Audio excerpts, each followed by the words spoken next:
छत पे सोया था बहनोई, छत पे सोया था बहनोई, मैं तन्ने समझ के सो गई। मुझको राणा जी माफ करना, गलती मारे से हो गई। मुझको राणा जी माफ करना, गलती मारे से हो गई।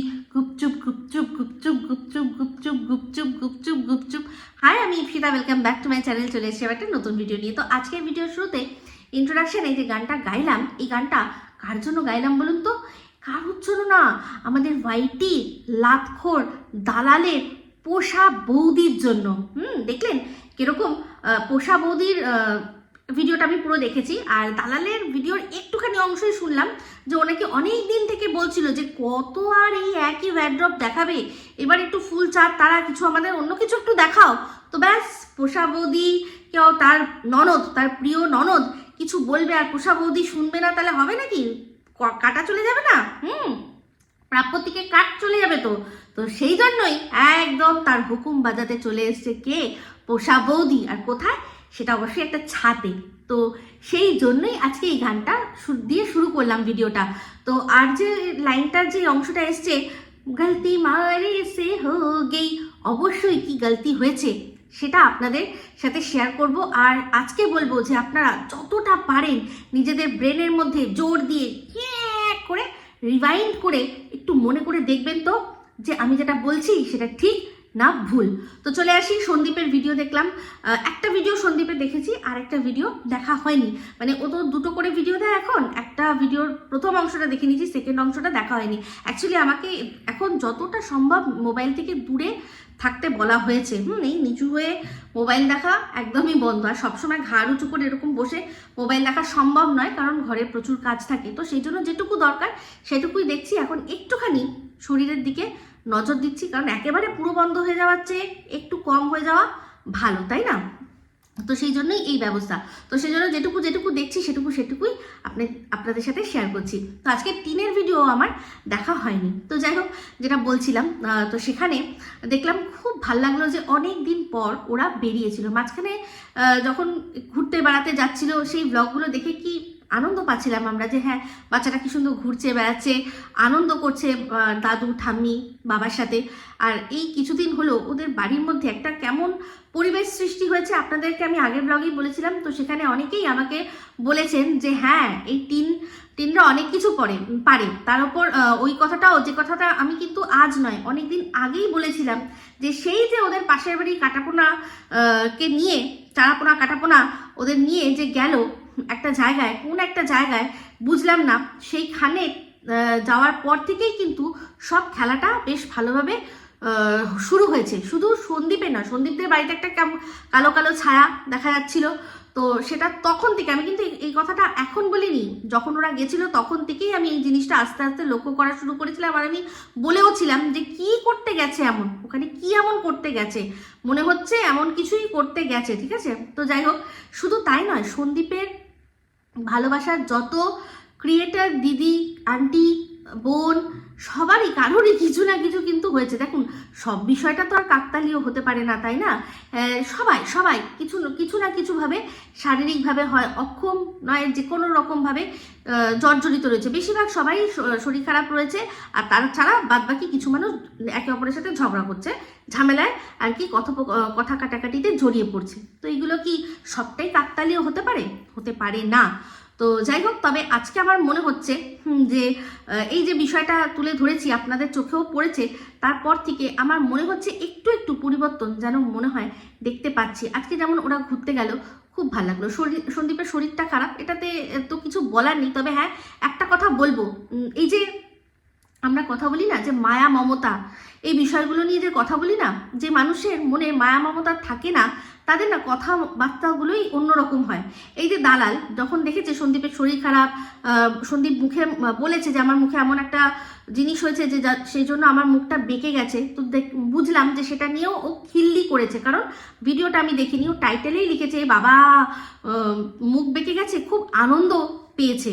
তো এইগুলো হয় যাদের সাথে মায়া মমতার দূর দূরান্তে কোনো সম্পর্ক থাকে না, তারা লোকের এরকম দেখলে ঠিক হাসি, তারা হেসে খুদেই বেড়ায়। অপরদিকে দেখুন, যখন টিনের ওই রকম সলি হয়েছিল তখন কিন্তু এই জিনিসটা আমরা কিন্তু পারিনি। আমি তো মানে রীতিমতো এমনভাবে বলেছি যাতে আর কি ও গিয়ে ডাক্তারের কাছে দেখায়, যে কেন ডাক্তার দেখাচ্ছ না, কিন্তু এরকমভাবে হাসিনি কোনোদিনও এটা নিয়ে, সেটাকে কড়াভাবে বলেছি যে কেন তুমি নিজের যত্ন নিচ্ছ না। তো এখানেই হয়ে যায় মানে ডিফারেন্সটা এই জায়গাতেই এসে যায়। তো কোনো মানুষকে যখন বলে না কেউ যে তার মায়া মমতা নেই, সেটা ঠিকই বলে, একদম সত্যি প্রমাণ মানে মাঝে মধ্যেই দেখিয়ে দেয়। তো যাই হোক, এরকম প্রমাণ তো মানে এই দালালের ছোঁয়া পেয়ে আরেকজন এমন কিছু করে বসলো যে আর বলার কিছু নয়। এই যে বলি না যে এই দালাল ও হচ্ছে ওর মানে ভেতরে কুটকে ভরা হচ্ছে গিয়ে নেগেটিভিটি। ও সবসময় সেই নেগেটিভিটিটা অন্য মানুষের ওপর ছড়িয়ে দেয়, অন্য মানুষের কাছে পাস করে দেয়। তো সেরকমভাবেই একজনকে একটু ভালো এমনভাবে বললো যে তার মাথা খারাপ হয়ে সে সম্পূর্ণ মানে নিজেকে ভুলেই গেল যে সে এতটা ভালোবাসা কিভাবে পেয়েছিল, এখানে কিভাবে ভালোবাসা পেয়েছিল। তো যাই হোক, সবই ওপর একজন বসে আছে, সে কিন্তু মানে সব দেখে আর সব কিছুর বিচার আজকাল খুব তাড়াতাড়ি করে, তাই না? ডিজিটাল যুগ বলে কথা। তো যাই হোক, যেখানে বলছিলাম যে সন্দীপের বোঝা যাচ্ছিল যে কথা বলতে কষ্ট হচ্ছে, ওর কথাগুলোই জড়িয়ে যাচ্ছে, কারণ মুখের এই অংশে যখন এই যে ফুলে গেছে, তার মানে কি মুখটা একটু কম খুলছে, হাঁটা তার মানে ছোট হয়ে গেছে। তো সেক্ষেত্রে কথা বলতে, ওর কথা বলা দেখেই কিন্তু শুনেই বোঝা যাচ্ছে যে ওর মুখের অবস্থা খুব খারাপ। তবে সেখান থেকে ও নিজেকে অপারেশন করে ঠিক করেছে বলল। তো যাই হোক, নিজে করেছে, আশা করি কোনো কিছু হবে না, কারণ সাধারণত এই ধরনের কিছু করলে আবার কোনো প্রবলেমও হতে পারে। তো বললো যে না, কিছু হবে না, সাকসেসফুল হয়েছে, এবার আমার আস্তে আস্তে ঠিক হয়ে যাবে। তো গরম বোরোলিন দিয়েছিল, এটা কিন্তু খুব ভালো। এই যে ছোটোখাটো জিনিসগুলো ব্লগাররা যেগুলো শেয়ার করে, সেখান থেকেই তো শেখার আছে, কিছু জিনিস শেখার আছে। তো এই জিনিসটাও অনেকেই হয়তো শিখে নিলেন যে এরকম ছোটোখাটো কোনো কাটা ছেঁড়াতে যদি গরম বোরোলিন দেওয়া যায়, সেক্ষেত্রে অনেক তাড়াতাড়ি কাজ হয়। এটা আমিও অনেক দিন আগে শুনেছি, কিন্তু কোনোদিনও অ্যাপ্লাই করিনি, কিন্তু সন্দীপের এই জিনিসটাও করা দেখে বুঝলাম যে সত্যিই মনে হয় এটা খুব কার্যকরী। তো আগেকার দিনের মানুষরা যা বলতো, ভুল কিছু বলতো না, ঘরের মধ্যে থেকেই সব জিনিসপত্র নিয়ে তারা সব আর কি চিকিৎসা করতো। তো যাই হোক, দেখলাম ওরা গেছে কোথায়, কিছু কাজ ছিল সেগুলো মিটিয়ে তারপর গেল ওর মাসির বাড়ি। তো শিলা দেবীর মামাতো বোন, নিজের মামার মেয়ে। তো তাদের কোনোদিনও আমরা দেখিনি, এর আগে কোনোদিনও দেখিনি। তো এই যে বললাম না যে এই যে টিনদের বাড়িতে একটা জিনিস আপনারা লক্ষ্য করেছেন, ওদের বাড়িতে যেই বেড়াতে আসে, যেই আসুক না কেন, তাদের ঘোরানোর দুটোই জায়গা, এক হচ্ছে কোথায়, এক ওই মালদ্বীপ রিসোর্ট, আর না হয় ভিক্ষা মায়ের বাড়ি।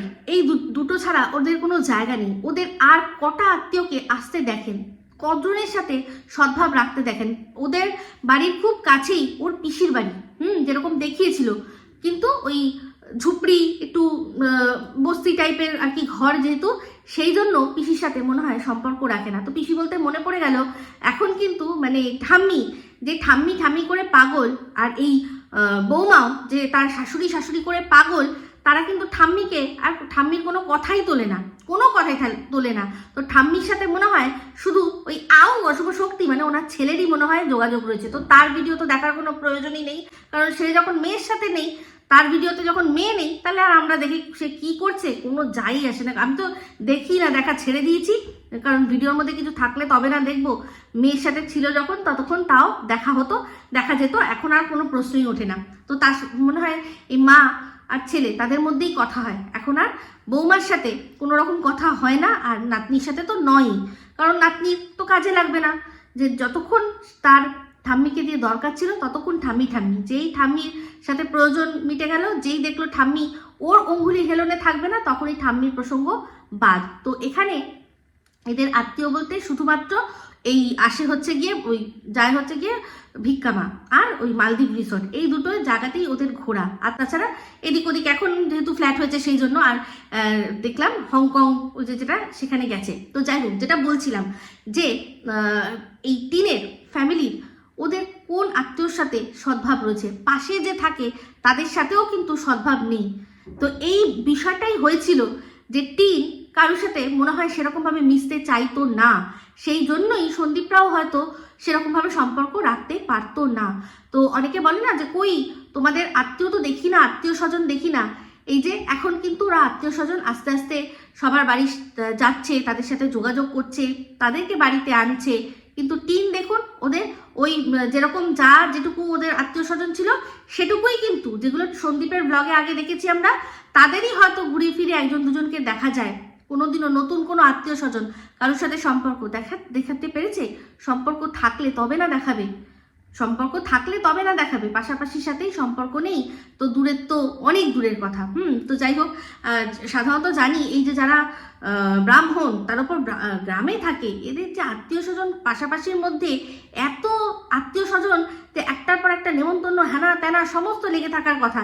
এত বড় একটা বিয়ের সিজন গেল, ওদের যেহেতু বলছি এরা খুব ওয়েল কানেক্টেড থাকে গ্রামের দিকে বা মফস্বলের দিকে, তো ওরা তো মফস্বলে থাকে না, ওরা তো গ্রামে থাকে। তো সেখানে দাঁড়িয়ে এই পুরো সিজনে গেল একটা বিয়ে বাড়ি দেখলাম না। ওই একটা শুধু দাদা ভাই ওর কোনো একটা কাজে গেছিল, কোনো একটা ভাড়া ছিল, সেই জন্য যে একটা বিয়ে বাড়ি সেখান থেকে নিয়ে এসেছিল মনে হয় চপ ফপ, তাও অনেকদিন হয়ে গেছে। এত আত্মীয় স্বজন এত কিছু থাকতে একটা বিয়ে বাড়ি পড়ে না, কিছু পড়ে না। বুঝতে পারেন এটা? বোঝেন? এই যে বলেন যে আপনারা যে সন্দীপের কারোর সাথে সন্দীপদের সম্পর্ক থাকে না, এদিকে টিন দে ওদের দেখুন আসল তাহলে বুঝবেন। সন্দীপদের তো তাও মাঝে মাঝেই এপাশ ওপাশ থেকে নেমন্তন্ন পড়ে, কিন্তু এদের দেখেছেন শুধু ওই ভিক্ষা মার বাড়ি, ওদের সাথেই যা সম্পর্ক, আর কারোর সাথে ভালো সম্পর্ক নেই।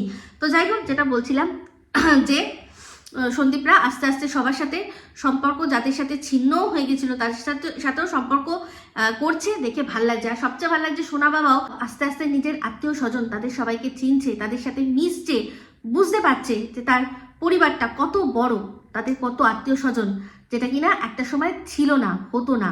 ওই মামার বাড়ি, টিনের মামার বাড়ি, টিনের মামা বাড়ি আর সন্দীপেরও মামার বাড়ি লিমিটেড মানুষ। তো সন্দীপের মামা বাড়ি বলতে মনে পড়ে গেল, শুনলাম মৌসিজি পায়ে লাগু, মৌসিজি নাকি গাড়ি কিনেছে।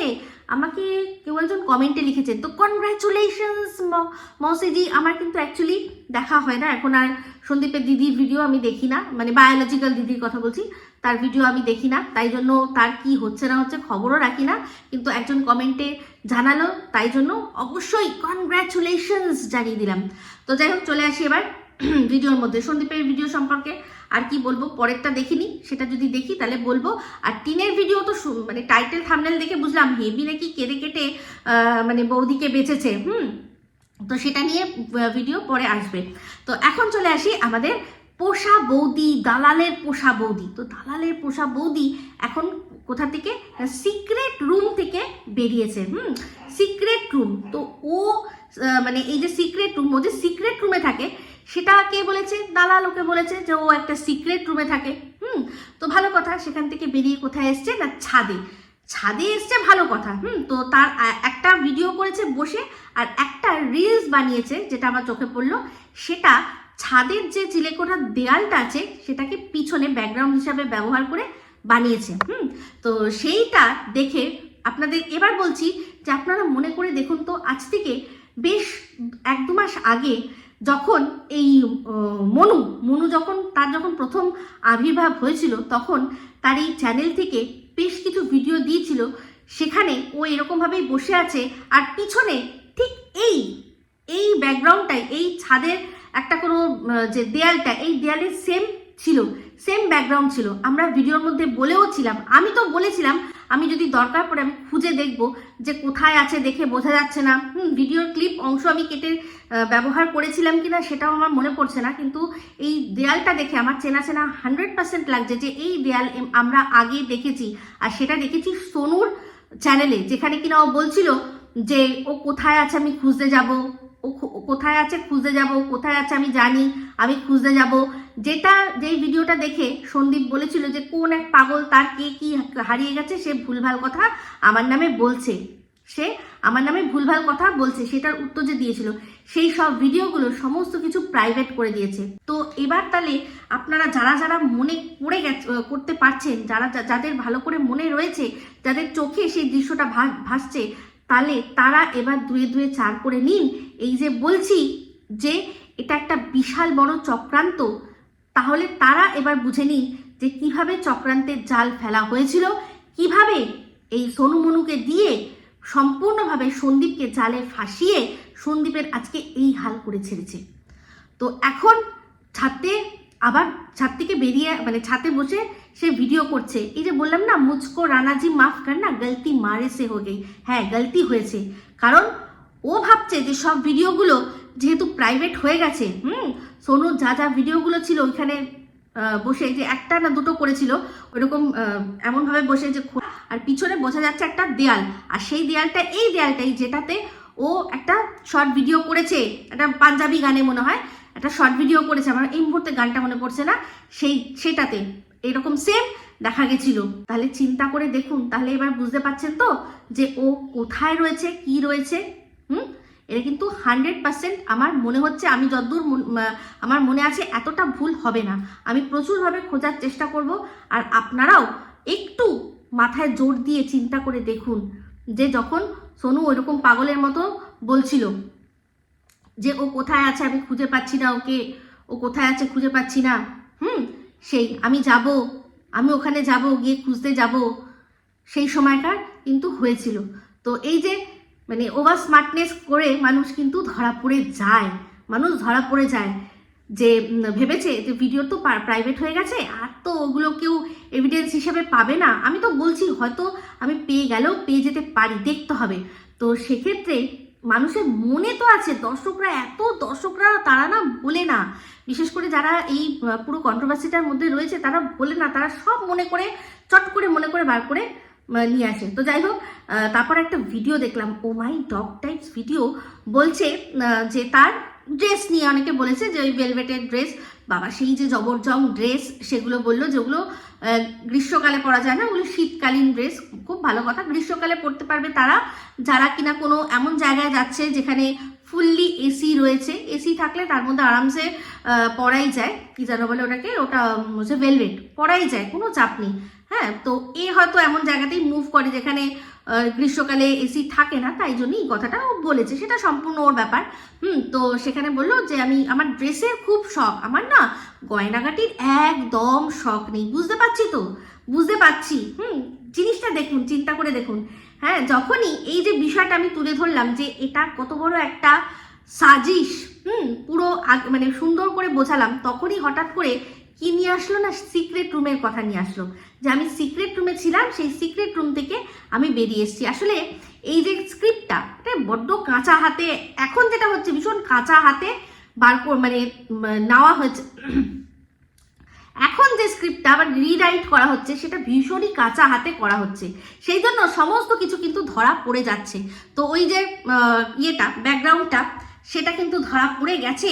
এই সেম ব্যাকগ্রাউন্ড থেকে সোনু পাগলা ভিডিও ছেড়েছিল, খুঁজে পাচ্ছে না তার প্রেমিকাকে, খুঁজে পাচ্ছে না, বুঝতে পারছেন? তো যাই হোক, আরেকটা কথা বলি, সেটা হচ্ছে গিয়ে বলছে যে আমার জামা কাপড়ের ভীষণ শখ, কিন্তু আমার গয়নাগাটির একদম শখ নেই। কখন বললো কথাটা? যখন কিনা মেসোমশাই মানে সন্দীপের বাবা দেখালেন তার পুরনো বাড়িটা, সেখানে দেখিয়ে দেখা গেল যে একটা হাঁড়ি পড়ে রয়েছে। উনি বললেন যে হাঁড়ির মধ্যে অনেক কিছুই ছিল, সেগুলো এখন আর নেই। হাঁড়িটা মাটির তলায় ছিল, মাটি চাপা ছিল, তো সেই মাটি খোঁড়া হয়েছে, হাঁড়ি রয়েছে, হাঁড়ির ভেতরে যেটা থাকার কথা সেগুলো নেই, সেগুলো এখন ইতিহাস হয়ে গেছে, কেউ নিয়ে চলে গেছে। তো যখন মেসোমশাই এটা দেখালো, তখনই এ বলল কি যে আমার তো সোনা দানার একদম শখ নেই, আমি শুধুমাত্র একটা এই যে কানের দুল সেটা পরি। তো ওকে কেউ জিজ্ঞাসা করেছিল যে ওর সোনা দানায় শখ আছে কিনা, ওকে তো ওর ড্রেস নিয়ে জিজ্ঞাসা করেছে যে এই ড্রেসগুলো হয়তো এটা বলতে পারে যে ড্রেসগুলো ভালো বা মন্দ, বা কোথা থেকে কিনেছো, লিঙ্ক দাও, এই ধরনের কথা বলতে পারে, এর চেয়ে বেশি তো কিছু নয়। কিন্তু এই যে মানুষের মনের মধ্যে কিছু কিছু জিনিস পুট করার জন্য যে কাঁচা হাতে স্ক্রিপ্টটা লেখা হয়েছে, তাতে এটাই যে এই যে বিষয়টা এখন সন্দীপকে অনেকেই কিন্তু মানে সন্দীপের সাথে যে এই বড় চক্রান্তটা হয়েছে অনেকে কিন্তু বুঝতে পারছে। তাহলে এই সিক্রেট রুম কথাটা, আরে দর্শকদের মাথায় চলে আসবে, সিক্রেট রুমের মধ্যে ছিল এই ঝিমি সাহা। তারা আসল জিনিসটা বোঝার আগে ওই সিক্রেট রুম শুনেই মাথায়, আরে সিক্রেট রুম, তার মানে সন্দীপও বলেছে, সন্দীপও বলেছিল যে আমার একটা রুম রয়েছে যেটা আমি সাজাচ্ছি, পরে দেখাবো, তাহলে সিক্রেট রুম, দুয়ে ছাড় করো। তো সেই জিনিসটা এখন আর হবে না। তারপরেই সন্দীপের বাবা বললো যে যেগুলো ছিল সোনাদানা সব নেই, সঙ্গে সঙ্গে ইনি এই ঝিমি সাহা ফিরিস্তি দিয়ে বসলো কি যা আমার সোনা গয়না একদম পছন্দ না, মানে তুমি যেগুলো নিয়ে গেছো তুমি নিয়ে যাও, তুমি আমাকে এইটা দিয়ে দিও, আমি সেটা দিয়ে কি করবো, জামা কাপড় কিনবো, আমার তো জামা কাপড়ের শখ। বুঝতে পারছেন? এই হচ্ছে কাঁচা স্ক্রিপ্ট লিখে এখন এরা শুধুমাত্র সমস্ত কিছু ছড়াবে, মানে রায়তা রায়তা ফেলাবে। এখন কিন্তু দর্শকরা আস্তে আস্তে সমস্ত কিছু বুঝতে পারছে যে কি ঘটনা হয়েছে। আর ওই যে সন্দীপদের বাড়ির ওপরে যে কালো ছায়াটা, সেটারও কিন্তু মনে হয় আস্তে আস্তে সরার সময় চলে এসছে। বুঝতে পারবে মানুষ যে কিভাবে এরা গেম খেলে সন্দীপকে পুরো তার আশপাশের সমস্ত কিছু শূন্য করে দিয়ে, আর এই যে একটা বকের সাথেই মেন চ্যালেঞ্জ ছিল, বক চ্যালেঞ্জটা নিয়েছিল এটাই যে ওই যে ফ্ল্যাটটা ছাড়ানো যখন হয়েছিল, যেটা একটা ছিল না প্রথম যে ফ্ল্যাটটা যখন ছাড়ানো হয়েছিল, তারপর বক এই চ্যালেঞ্জটা নিয়েছে নিজের মনে মনে যে এইবার আমি ফ্ল্যাটের ব্যবস্থা করে দেবো, আর সেই ফ্ল্যাটে তুই মানে আমার বোন মধুবোন তুমি সুন্দর করে থাকবে, একা একা একা একা থাকবে, আর ফুলের আওয়াজে তুমি ভয় পেয়ে উঠবে, চমকে উঠবে, কোনো চাপ নেই, কিন্তু তুমি একা একা থাকবে, একা একা থাকবে। তোমার বাড়ি ঠিকানা রিভিল হয়ে গেছে, কোনো চাপ নেই, কোনো চাপ নেই, তাতে এমন চক্র ঘোরাবো তোমার বাড়িতে কে আছে সেটা না খুঁজতে গিয়ে সবাই সন্দীপের বাড়িতে কে আসছে, কোথায় সিক্রেট রুম আছে সেটার পেছনে দৌড়াবে। বুঝতে পেরেছেন? তো এটাই হচ্ছে ব্যাপার। তবে এখন যতই ছক করুক, যারা সত্যি বোঝার তারা বুঝে গেছে যে এরা কি ধরনের একটা বড় চক্রান্ত মানে করেছিল। আর টিম অনেক আগেই ওই আনন্দটা ধরে রাখতে না পেরে যে যা করেছে ছোট লোকেপনা, তাতে আরও মানুষ বুঝে পেরে গেছে। তো যাই হোক, এত কিছু করেও হয়তো বোন একা থাকবে, মানে বকের মধুবন সে হয়তো একা ফ্ল্যাটে থাকবে, সেটা কোনো বড় কথা নয়, কিন্তু তার যে আসল জিনিস সেটা কি ইনকাম, সেটা কিন্তু মানুষ বুঝতে পেরে গেছে যে এরা এই ধরনের, এমনিতে ভিডিওর মধ্যে কন্টেন্ট কিছু নেই, আর দ্বিতীয়ত বুঝতে পেরে গেছে যে অন্যকে নামানোর জন্য কীরকমভাবে ষড়যন্ত্র করছে। তো দর্শকরা কখনো এই জিনিসগুলো মেনে নেয় না, শুধুমাত্র পাঁচাটা কিছু আছে তারা ছাড়া কিন্তু যারা সত্যিই নিরপেক্ষভাবে ভিডিও দেখে, তারা কিন্তু নিরপেক্ষভাবে মতামত রাখে, সেই সমস্ত কিছু টিন হাইড করে দেয়। হ্যাঁ, এই যে বলছে না, কে একজন বলেছে, লোলা ঝুলা বুড়ি মনে হয় বলেছে যে টিনের চ্যানেলে নাকি কোনো রকম কোনো নেগেটিভ কমেন্টই নেই, সব হাইড করে রেখে দেয়, সমস্ত হাইড করে রেখে দেয়। তো যারা যেখানে দর্শক মনে করে যে আমি মতামত দিতে পারছি না, সেখান থেকে দর্শক সরে যায়, আর যেখানে দর্শক দেখে যে এরকমভাবে চক্রান্ত করা হচ্ছে, সেখানেও দর্শক কিন্তু থাকে না, মানে রীতিমতো বোকা বানানো হচ্ছে না, তো সেখানেও কিন্তু দর্শক থাকে না। তো যাই করবে, যতই যাই করবে, এবার কিন্তু ওর ডাউনফল শুরু হবে। কারণ অন্যকে মানে নিজেকে বড় করা ঠিক আছে, নিজেকে তুমি বড় করো, ভগবান তোমার সাথ দেবে, কিন্তু অন্যকে ছোট করতে যাও যদি তুমি মানে বেফালতু মিথ্যে ভাবে, তাহলে কিন্তু ভগবানও তার সাথ দেয় না। সাময়িক হয়তো প্রথম দিকে একটু সাফল্যর মুখ দেখে, কিন্তু পরবর্তীকালে লং টার্মে গিয়ে দেখবে যে তোমার আরো অনেক বড় ক্ষতি হয়ে গেছে, অন্যের ক্ষতি করতেছে। তো সেটাই আমি বলবো যে টিম যদি নিজেকে বড় করার জন্য মানে আরো বেশি করে খাটবো, আমি দারুণ কন্টেন্ট তৈরি করব, আমি অনেক ভালো ভালো রেসিপি করব, এইগুলো যদি করতো, তাহলে রেসিপি হোক বা যাই হোক, যেটাই হোক, ওর তো ডেলি ব্লগিংটা কোনো ডেলি ব্লগিংই নয়, ওটা কোনো ডেলি ব্লগই নয়। ও যেটা করে শুধুমাত্র মানে ওই ক্যামেরার জন্য শুধুমাত্র এইটা কিনলাম ওইটা কিনলাম, আর মাঝে মাঝে একটুখানি বসে কুটনো কুটছি আর সেগুলো ছাক ছাক করে ফেলছি, এটা কোনো ব্লগিংই নয় ওর।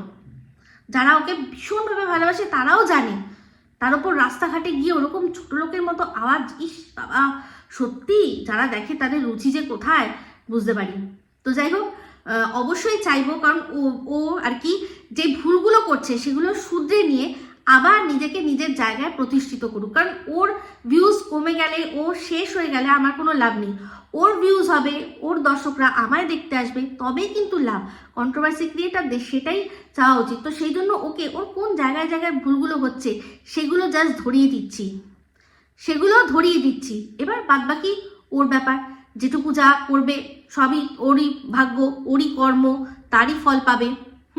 আশা করি বোঝাতে পারলাম। তো প্রচুর ভিউজ কিন্তু কমে এসছে, এমনিতে সবারই ভিউজ কম, তো সেই জন্যই বলছি যে যদি ব্লগারদেরই ভিউজ না থাকে তাহলে কন্ট্রোভার্সি ক্রিয়েটারদের ভিউজ থাকবে কি করে। কিন্তু এই ধরনের চক্রান্ত, এই ধরনের নোংরামি দেখে দেখে দর্শকরাও এবার কিন্তু ক্লান্ত হয়ে গেছে, আর সবচেয়ে বড় কথা আমিও কিন্তু ক্লান্ত হয়ে গেছি। আমার আর এই ধরনের ভিডিও বানাতে ভালো লাগে না, এই এক বিষয় নিয়ে ভালো লাগে না। তবে যাই হোক, খেলা যতক্ষণ না শেষ হচ্ছে, যতক্ষণ যেটা আমি ঠিক মানে মেনেছি, যেটা আমি মনে প্রাণে বিশ্বাস করে এই কন্ট্রোভার্সিতে রয়েছি, যে আমি সোনা বাবার পাশে দাঁড়ালাম এই কথাটা, তো সোনা বাবা যতক্ষণ না দেখতে পাচ্ছি যে সার্বিক মঙ্গল যেখানে সেখানেই সে থাকছে, মানে তার নিজের বাড়িতে তার ঠাম্মি দাদু বাবার সাথে, ততক্ষণ কিন্তু আমি অবশ্যই করে যাব, অবশ্যই সাথ দিয়ে যাব, ঠিক আছে? তো এই বলে ভিডিওটা এখানেই এন্ড করছি। তো খুব খুব খুব খুব বোকা বোকা একটা মুভ হয়ে গেল। একটা বললো যে এসো তুমি